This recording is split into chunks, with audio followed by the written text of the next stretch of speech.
여러분 안녕하십니까.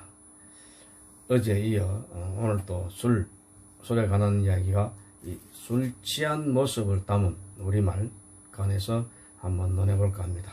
우선 술을 만들 때, 술을 담글 때 쓰는 밥이 있습니다.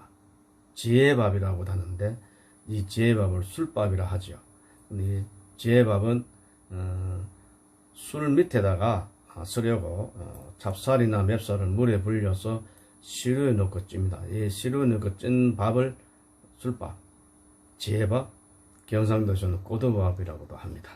또 술을 이제 따를 때에 잔을 채우는 것을 갖다가 치다라고 합니다. 제사 모실 때 잔 치거라 이렇게 하는 경우가 있는데, 이 치다는 술을 부어서 잔을 채우는 것을 말하는 겁니다.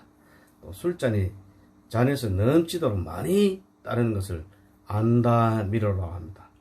우리말로 안다미로, 잔에다가 많이 따르는 것을 안다미로라고 합니다.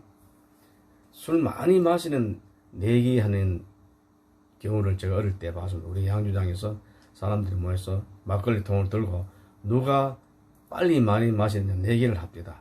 이때 내기를 주전이라고 하는데, 술주자 미칠 전자, 미치지 않았으면 그런 내기 하지 않겠죠. 그리고 미친 듯이 정신없이 술을 많이 마시는 것을 갖다가 광음이라 합니다. 미칠 광자, 음식 음자에서 광음이라고 합니다. 또 술 기운이 차츰차츰 얼굴에 나타나는 모습을 갖다가 우럭우럭 하다라고 합니다. 우럭 고기 있죠. 그 우럭입니다. 그래서 술 기운이 차츰 얼굴에 올라가지고 나타나는 모습, 이걸 우럭우럭 하다라고 합니다. 그리고 술이 취해서 거슬처럼 눈시울이 가늘게 처지는 모습이 있죠. 이런 모습을 갖다가 간잔질언하다라고 표현합니다. 또 술이 취해서 눈에 전기가 흐려지는 것, 이는 개개 풀어지다라고 하는데, 이게 눈이 이게 전기 흐려지는 거 보면 흐리멍텅해지는 그런 모습 있죠. 그런 걸 갖다가 개개 풀어지다라고 합니다. 또 얼굴빛이 술 기운이 띄거나 혈기가 좋아가지고 불그레한 상태가 있습니다. 사람 술만 마시면 얼굴이 불그레한 상태가 되는 사람이 있죠. 이런 사람 모습을 갖다가 불쾌하다라고 합니다. 불쾌하다라고 표현을 합니다. 또 술 기운이 몸에 돌기 시작한 데서 딱 알맞게 취한 상태를 갖다가 술 한잔 먹고 나면 몸에 딱 알맞게 기분도 좋고 참 좋은 상태 있죠. 딱 알맞게 취한 상태를 갖다가 근하하다라고 합니다. 근하하다라고 하는데, 우리 드라마를 보면은 취한 사람을 부축혀 이제 부둥켜 안고 나오면서, 부축해서 나오면서 뭐라고 하냐면은 아이고 근하게 드셨군요 라고 하는 걸 제가 봤습니다. 이야기, 저건 잘못된 표현이다라고 했는데, 왜냐하면 이 근하하다라는 뜻은 알맞게 마신 모습을 근하하다라고 방금 이야기 드렸잖아요. 근데 술 취한 모습을 부축해서 나올 정도 같으면은 그거는 근하게 드신 게 아니죠. 이거는 뭐 곤드레 만들어야 될 정도 되는데, 잘 알고 사용돼야 한다고 봅니다. 그 다음에 술이 근한 상태에서 알맞게 마신 상태를 근하다고 했잖아요. 이 근한 상태에서 술을 더 마십니다. 그러면 정신이 흐릿한 상태가 되겠죠. 이때를 이제 건드레하다라고 합니다. 또 건드레한 상태에서 술을 더 마십니다. 이때는 이제 몹시 취하고 정신이 이제 어렴풋한 상태가 됩니다. 몹시 취하고 정신이 어렴풋한 상태를 얼큰하다라고 표현을 합니다. 우리가 매운탕을 먹게 되면은 맛을 보잖아요. 이때 보면 얼큰하다라고 할 겁니다. 몹시 매운 것을 얼큰하다라고 하거든요. 그러면 우리 술을 마시고 난 뒤에 얼큰하다라면은 몹시 취한 상태가 되겠죠.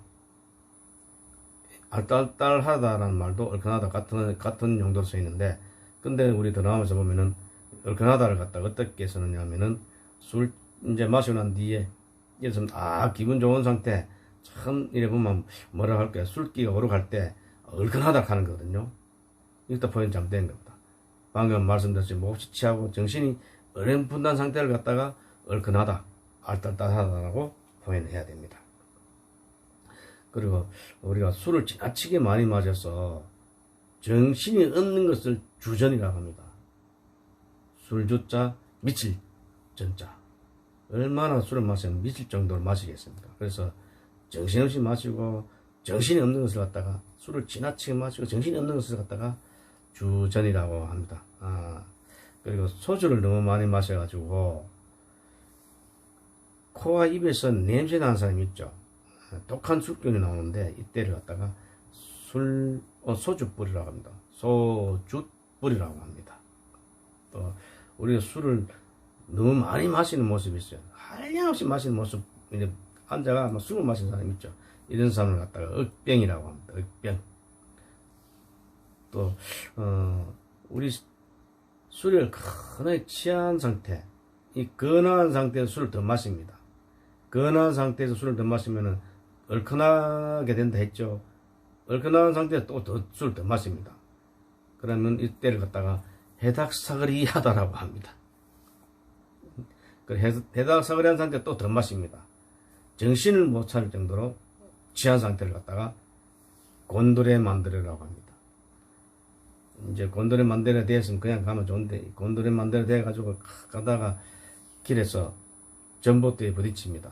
전봇대에 부딪히면은 전봇대가 시비를 붙습니다. 네가 나를 쳤어? 응? 내가 누군지 알아? 하면서 막 전봇대가 괜히 시비 붙는 겁니다. 그러고는 전봇대도 신뢰한 사람도 있죠. 자, 이런 사람 갖다가 곤드레 만드레라고 하는데, 이 곤드레 만드레에서 이제 술을 더 마십니다. 이때는 술에 몹시 취해가 정신을 못 차립니다. 몸도 못 가는니다.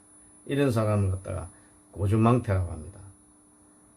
이 고주망태에서 술을 이제 또 마십니다. 가다가 포장마차 있으면 포장마차 하고, 아니면 괜히 가다가 뭐 대화도 잘 안 하는 사람이 만나면 왜 아는 척 해가지고 아이고 막 술 한잔 억지로 끌고 가서 술 한잔 더 마십니다.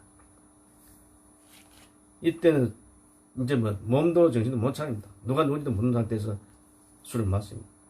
왜냐면 곤드레 만드레에서 술을 더 마셨으니까. 이때는 갖다가 고주망태라고 합니다. 고주망태가 되면 이제 집에 가면 난리가 나죠. 응? 잠자는 날 붙들어가 깨가지고 헤매고 아내 보고 술상 차려고 난리치고, 응?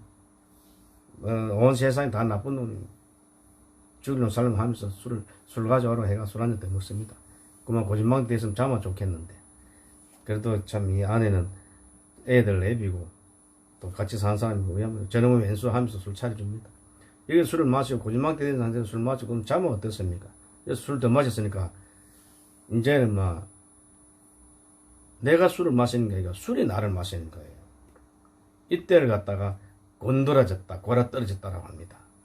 이 골아떨어지가 그냥 그대로 자면 좋으련만 중간에 일어나가지고 실례를 합니다. 냉장고 문을 열고 실례하거나 장롱 열고 실례하거나 심지어는 베란다 문 열고 가는 사람도 있고요.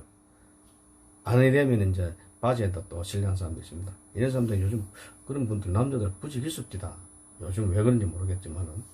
그리고 또 이 골아 떨어졌으면 그만인데 일어나 또 술 창차를 합니다. 또 술 먹고.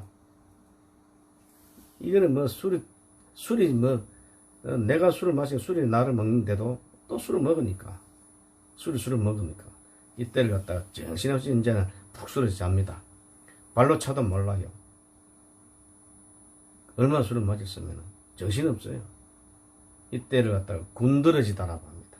예, 술 단계가 건하하다, 얼큰하다, 뭐 해닥사거리 하다, 곤드레 만드레다, 그다음 고주망태다, 곤드러졌다이다, 이제 곤드러졌다까지.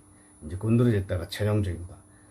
그런데 술이 취해가지고 이제 자질구레한 말을 많이 넣는 사람이 있죠.